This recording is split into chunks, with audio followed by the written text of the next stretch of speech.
하나님 아버지, 오늘도 그 은혜의 강가에 머물기를 원합니다. 온 맘 다해 주님을 사랑하며 그 은혜 안에 머물기 원합니다. 예수님을 바라보는 우리의 초점이 흐려지지 않도록 지켜주시고 주 안에서 만족하며 그 은총 안에 머물 수 있는 우리의 영혼 되게 하옵소서. 예수님의 이름으로 기도드립니다. 아멘. 자,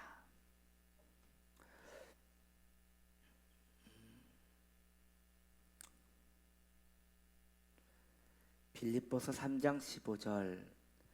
그러므로 누구든지 우리 온전히 이룬 자들은 이렇게 생각할지니 만일 어떤 일에 너희가 달리 생각하면 하나님이 이것도 너희에게 나타내시리라. 아멘.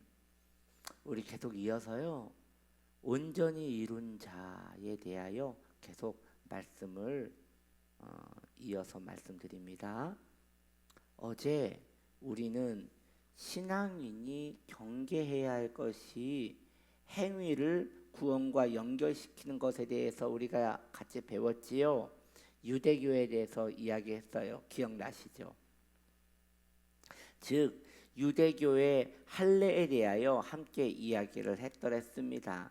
오늘은 그 두 번째로 완전주의, 첫 번째 주의해야 할 것은 행함으로 구원을 받는다는 그 율법주의 유대교의 이런 할례에 대한 이야기를 했고요. 오늘은 그 두 번째로 완전주의에 대한 위험성을 말씀드리려 합니다. 유대교와 완전주의는 모두 성도가 피해야 할 것들입니다.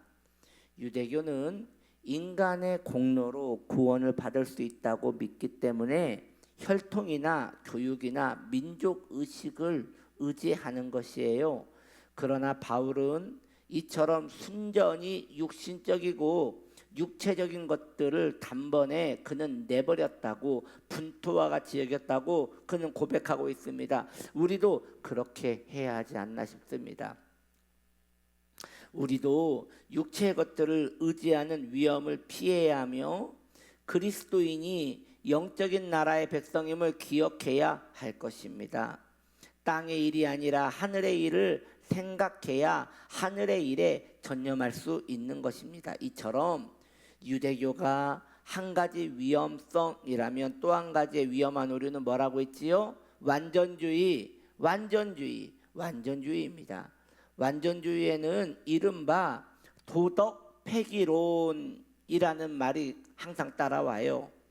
도덕 폐기론이 뭐예요? 그냥 막 살자는 것이지요. 구원은 행위와 아무 관계가 없다라는 그런 또 잘못된 교리입니다. 오늘 우리가 읽은 본문을 보면요, 빌립보 교회의 생명력과 평화와 그 평강을 위협하는 자들이 있었던 것 같아요. 빌립보 교회를 아주 위험에 빠뜨리던 사람들이 있었는데 그들은 스스로 자신이 완전한 상태에 도달했다고 믿었어요. 죄나 결함이 드러난다 하더라도, 악함이 드러난다 하더라도 거리낌이 없었어요. 왜냐? 그것이 별 문제가 아니라고 그들이 생각했던 건데, 그것은 그들이 왜 이런 생각을 했느냐? 죄를 짓는 것은 육신이니 자신들은 아무런 잘못이 없다고 생각했던 것이에요.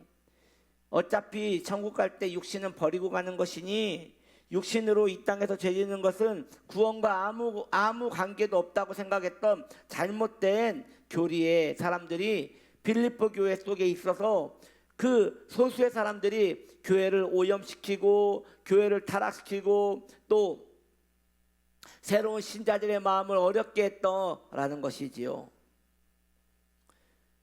여러분, 이것이 도덕 폐기론, 즉 완전주의의 핵심입니다. 그리스도 안에 있다면 무슨 짓을 해도 괜찮다고 생각하는 악한 생각인 것이에요. 참된 그리스도인이 되었다면 어떻게 살든 상관없다는 것이지요.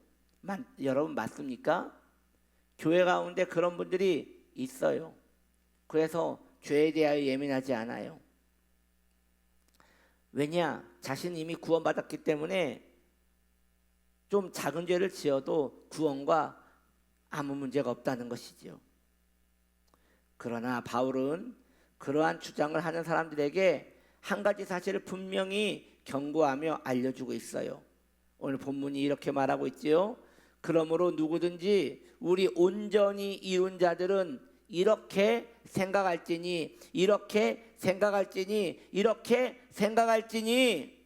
생각하라는 것은 너희가 어떠한 신분을 기초로 하고 있는지 분명히 알고 있으라는 것이지요.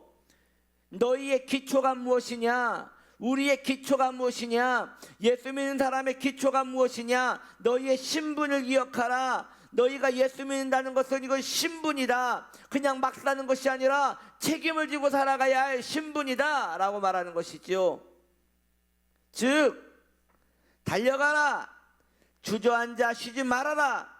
이미 도달하고 이루었으니 현재의 완전한 상태에 유지하며 된다고 그렇게 안주하지 마라 라고 바울은 말하고 있는 것이에요. 즉 생각하라는 것이죠. 그 받은 은혜를 합당하게 여기며 받은 은혜에 합당하게 살아가라는 것입니다. 우리는 이 세상에 사는 동안 저 앞에 있는 표대와 상과 목표를 향하여 줄기차게 달려가야 합니다. 받은 은혜가 너무 크기 때문이에요. 그러기 위해서는 우리의 뒷덜미를 잡는 죄와 정욕과 악함을 받아들이지 말고 계속 털어내면서 우리는 계속 전진해야 하는 것입니다.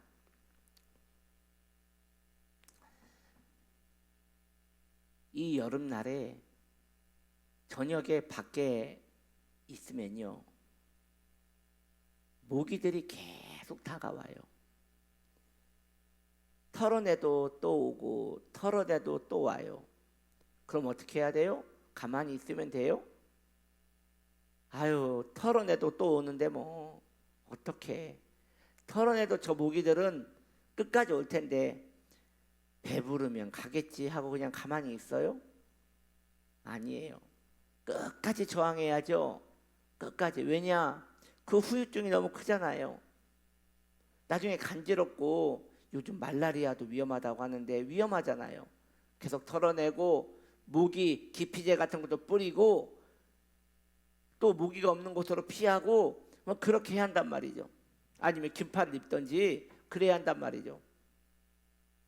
죄는 우리가 살아가는 내내 우리에게 접근합니다. 그런데 꼭 죄가 없는 것 마냥 혹은 죄가 나에게 아무런 영향을 주지 않는 것 마냥 죄에 대한 방만한 생각을 가지고 있으면 그 죄는 우리의 영혼을 병들게 만들어요. 말라리아에 걸리게 만들어요. 성도로서 합당하지 못하게 살아가게끔 점점 정신과 마음을 유혹하고 오염시키고 배역하게 만드는 것이에요. 그러므로 자신의 신앙을 매일 채찍질해야 합니다. 깨어 채찍질해야 합니다. 여러분 아시잖아요. 우리는요 순간 게을러집니다. 순간 악해집니다. 그러니 매일매일 예수 처음 믿은 사람처럼 하나님을 의지하는 복된 영혼이 되시기를 바랍니다. 할렐루야. 기도합시다. 가란 나의 영혼에 생수로 채워주소서. 주여, 우리가 늘 깨어 살기 원합니다. 다시금 마음을 그리스도께 합하여 그 은혜에 머물 수 있도록 우리의 영혼을 새롭게 하시옵소서. 감사드리며 예수님의 이름으로 기도드립니다. 아멘.